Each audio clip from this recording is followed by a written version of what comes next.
के बाद आप चले जाइएगा, इसके सुनने के बाद आप चले जाइएगा, फिर हम नहीं रोकेंगे आपको, मगर इसके सुनते तक आपको रुक जाना है। वादा है ना? हाँ, ये सुनते तक में रुक जाना, उसके बाद आपकी मर्जी है, आप चले जाइए। इसके सुनते तक में रुक जाना है। अल्लाह ताला हम सबों को आलिमों की गुफ्तगू सुनने की तौफीक अता फरमाए। मौलाना लोग जा रहे हैं, उसके कोई टेंशन मत लीजिएगा, क्योंकि वो लोग तो डेली बोलते हैं, बच्चे को 5 घंटे पढ़ाते हैं, तो वो आए, इसलिए उनके बारे में टेंशन नहीं लेना है। मौलाना लोग अगर नफल नमाज नहीं पढ़े तो टेंशन नहीं लेना है। एक आदमी अभी 70 साल में नमाज शुरू किया है हमारे मोहल्ले में, अब वो कह रहा था कि मौलाना लोग नफल नहीं पढ़ता है, मौलाना लोग नफल नहीं पढ़ता है। मैं कहा क्या है, इस पर नमाज फर्ज हुई थी 15 साल में, ये नमाज शुरू किया है 70 साल में, और नमाज शुरू करने के बाद अब वह रोएगा धोएगा, गुनाह माफ करवाएगा, आलिमों से दुआ लेगा, कि अब वो आलिम के पीछे पड़ गया कि ये लोग मगरिब में 2 रकात सुन्नत पढ़ा, नफल नहीं पढ़ता है। बेहतर था कि तुम जहाँ थे वहीं रहते, क्या कर दिया, अब ग़ीबत शुरू कर दिया तुमने, हैं? इतने सालों की नमाजें क़ज़ा है और उसके बाद तुम्हें ग़ीबत के पीछे लग गए। ये सुनो, आया है किताब में, हदीस में, कि रात में कोई आलिम अगर थोड़ी देर दीन सीख ले, सिखा दे, पूरी रात जाग कर नफल नमाज पढ़ने से बेहतर है। वाह वाह वाह। अब ये मगरिब के नफल के पीछे पड़ा हुआ। मौलाना साहब बच्चे को सिर्फ किताब पढ़ा दें आधा घंटा, और कोई 1000 रकअत नमाज नफल पढ़े, उससे बेहतर है दीन सिखा देना। तदारुसुल इल्म साअतम मिनल लैल खैरुम मिन इहयाइहा, हदीस में आया है, रात में थोड़ी देर इल्म दीन सीखना सिखा देना रात भर की शब्बेदारी से बेहतर है। अब जरा गौर से सुनिए वो बात, वरना आप बोलिएगा कि आप बोलते जा रहे हैं और वो कहानी बयान नहीं कर रहे हैं। अपनी बात अब बोलते जा रहे हैं, कहानी कब बयान करेंगे? तो अब वो कहानी सुनिए गौर से, फिर उसके बाद हदीस, उसके बाद फिर आपकी मर्जी, आप अगर बोलिएगा कि और बोलो तो ठीक है, वरना फिर आप चले जाइए। वो कहानी, एक बुजुर्ग थे, रास्ते से गुजर रहे थे, जाते जाते एक वक्त एक जगह फजर की नमाज का टाइम हो गया, फजर की नमाज का वक्त आ गया। जिसको जो नमाजी है उससे पूछे कि नमाज का वक्त जा रहा हो और पानी नहीं हो, कितनी बेचैनी उसको होती है, उनसे पूछे जो नमाज का आदी है। इधर दिन निकलने वाला है, उधर पानी का इंतजाम नहीं है, क्या करे वो? बेचैन थे, कुआं है, डोल नहीं है, कैसे पानी निकालूं? सामने एक घर था, उस घर की छत पे एक छोटी सी लड़की थी। वो लड़की देख रही थी कि एक बाबा है, जो बाबा नमाज पढ़ने के लिए बेचैन है, पानी कुआं है मगर डोल नहीं है। वो वहां से नीचे उतर के आई और कहने लगी, बाबा क्यों बेचैन हैं आप? कहा, बेटा नमाज का टाइम जा रहा, कुआं से पानी कैसे निकालूं ये समझ में नहीं आ रहा है। कहा, बाबा आपका नाम? वो कहते हैं कि मुझे अबू अब्दुल्लाह मोहम्मद बिन सुलेमान जजूली लोग कहते हैं। अल्लाह समद। जो लोग पढ़े लिखे लोग हैं वो जानते हैं कि वली बनाने वाली किताब का नाम है दलाइलुल खैरात शरीफ, और सरकार ताजुल शरिया उसी किताब को सुने जुमा के दिन, और मगरिब की अजान होते होते आपका वसाल हुआ, अब्दालों जैसी मौत हुई। अल्लामा अरशदुल कादरी साहब के सिरहाने मैंने दलाइलुल खैरात शरीफ किताब को मैंने देखा, आखिर ज़माने में उस किताब के मुकम्मल तौर पर आमिल थे और पढ़ते थे। हर सिलसिले में ये किताब, इस किताब की तिलावत होती है। उनका क्या नाम था, उसका लिखने वाले का नाम अबू अब्दुल्लाह मोहम्मद बिन सुलेमान जजूली। लड़की, छोटी सी लड़की ऊपर छत से नीचे आई और बोली, बाबा आप बेचैन हैं क्यों? कहा, नमाज का वक्त जा रहा है, कुआं है, मैं पानी कैसे निकालूं कि वुजू करूं, नमाज अदा करूं? लड़की बोलती है कि आपका नाम? बोला, मोहम्मद बिन सुलेमान जजूली। अब जरा सुनिए वो लड़की क्या कहती है, मैं तो आपका नाम सुन रखी हूं, मुझे मालूम है कि मोहम्मद बिन सुलेमान जजूली बहुत बड़े बुजुर्ग हैं, बहुत बड़े आलिम रब्बानी है, बहुत बड़े आलिम है, मैं आपका नाम सुन रखी हूं। मैं यही सही तो मुझको कहना था कि आज मेरे बच्चों को अमिताभ का नाम, अजय देवगन का नाम, सलमान शाहरुख खान का नाम मालूम है, मगर उस छोटी सी बच्ची को मोहम्मद बिन सुलेमान जजूली, जो उस दयार के सबसे बड़े आलिम, मुत्तकी, फकीह, वली कामिल थे, उसका नाम उस बच्ची को मालूम है, वो कैसे जाने? उनके बाप बोलते होंगे, वलियों का चर्चा, नेक लोगों का चर्चा, फकीहों का चर्चा उनके वालिद करते होंगे।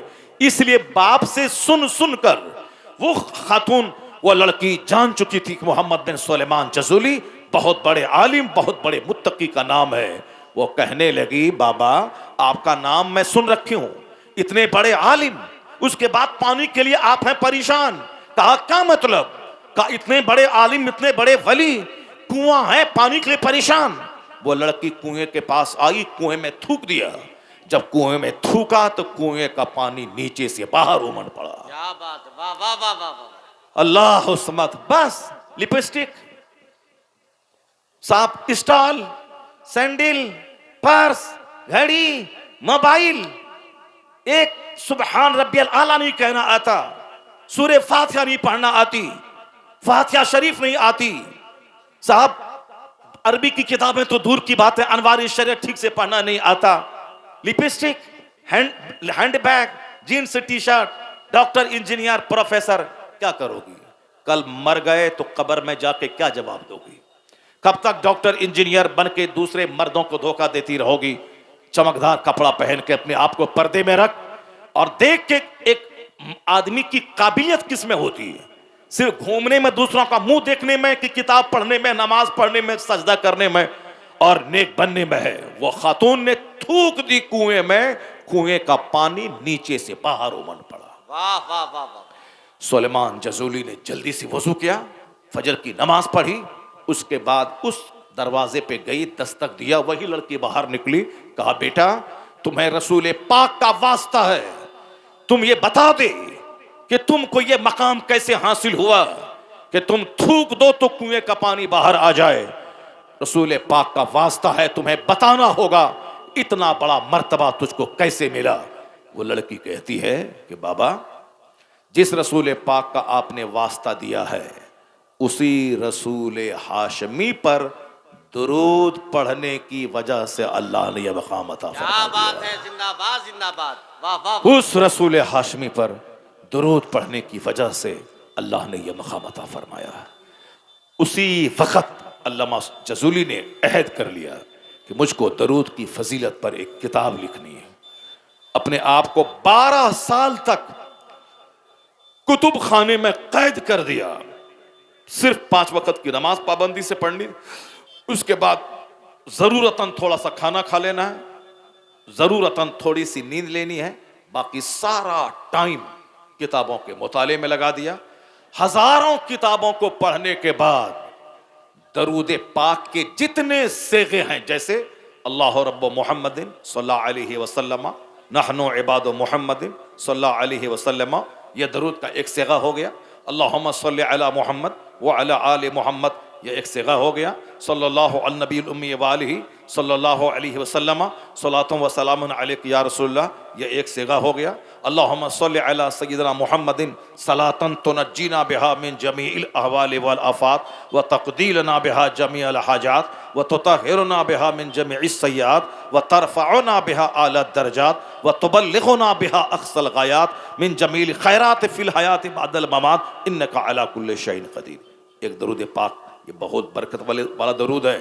जब मुसीबत आए, आंधी आए, तूफान आए, घर में टेंशन हो, इस दरूद पाक को पढ़ें और सारी मुश्किलात आसान हो जाएंगी। दरूद पाक के जितने सेगे हैं तमाम जुमलों को अल्लामा जज़ूली ने दलाइल खैरात शरीफ में जमा कर दिया। वाह वाह वाह। वली बनाने वाली किताब आज तक मेरा अपना जाती तजर्बा है। अभी तो तकरीरी सफर में बहुत सारे मामूलात खत्म हो गए, रात भर जागे, दिन भर सफर करके कहां पहुंचे। लेकिन जब मैं मस्जिद में इमामत करता था उस जमाने में मेरे पास लोग आते थे, इमाम साहब मेरा बच्चा रो रहा है, तावीज़ दे दीजिए, मेरा बच्चा परेशान है, तावीज़ दे दीजिए, मेरी बेटी की शादी है, तावीज़ दे दीजिए। तो इमाम होने के नाते तावीज़ देना पड़ता था, तावीज़ लिख के देते थे। किसी को दिया, किसी को फायदा हुआ, किसी को नहीं हुआ। लेकिन जब मैंने दलाइल खैरात शरीफ का विर्द शुरू किया उसके बाद तो ऐसा लगा जैसे तावीज़ में करंट लग गया हो। वाह वाह वाह वाह वाह। एक ताहिर भाई मेरे पास आए, कहा कि मेरा बच्चा बड़ा रोता है, चैन नहीं लेता है। मैंने तावीज़ लिख के दे दी, वो लिख के ले गया। वहां से 5 किलोमीटर दूर घर था उसका। अगले जुमा को जब वो आया, कहा हजरत तावीज दिए थे कि करंट की तरह असर कर गई। तावीज इधर पहनाया, उधर बच्चा खामोश, कई दिन से बच्चा रो रहा था, मुंह बंद नहीं कर रहा था।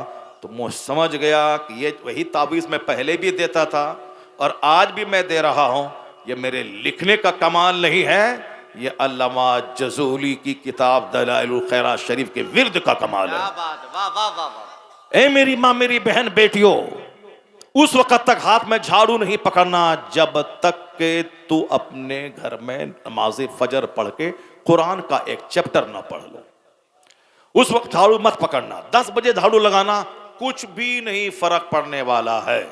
अगर कुरान नहीं पढ़ी, नमाज नहीं पढ़ी और 3 बजे भोर में झाड़ू लगा दो और सोचो कि बरकत हमारे घर में बरस पड़ेगी, कुछ नहीं होने वाला है। इसलिए नमाज फजर के बाद झाड़ू लगाना, कुरान और दुरूद पढ़ने के बाद झाड़ू लगाना। झाड़ू नहीं लगाओगे सूरज निकल जाएगा, कोई बरकत खत्म नहीं होने वाली है। लेकिन अगर नमाज नहीं पढ़ी, तिलावत नहीं हुई, तो चाहे 4 बजे भोर में झाड़ू लगाओ के घर को पानी से धो दो, बरकत नहीं आने वाली है। बरकत वहां आती है जहां अल्लाह का जिक्र होता है। वाह वाह वाह वाह वाह। अल्लाह के जिक्र से सुकून मिलता है, अल्लाह के जिक्र से फरिश्ते नाजिल होते हैं, अल्लाह के जिक्र से बलाएं टलती हैं, अल्लाह के जिक्र से बीमारों को शिफा मिलती है, अल्लाह के जिक्र करने से शौहर की कमाई में बरकत होती है।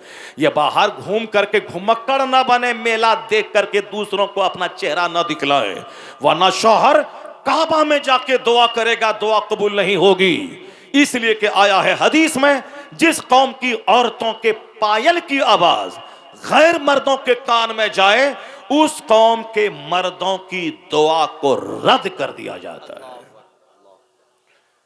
अब आज जो मर्द लोग दुआ कर रहे हैं अजमेर में, बगदाद में और खाने काबा के पास, दुआ जो कबूल नहीं हो रही है, उसमें एक फैक्टर ये काम कर रहा है कि औरतें इधर मार्केटिंग कर रही हैं बेपर्दा होकर और वहां शौहर मस्जिद में दुआ कर रहा है।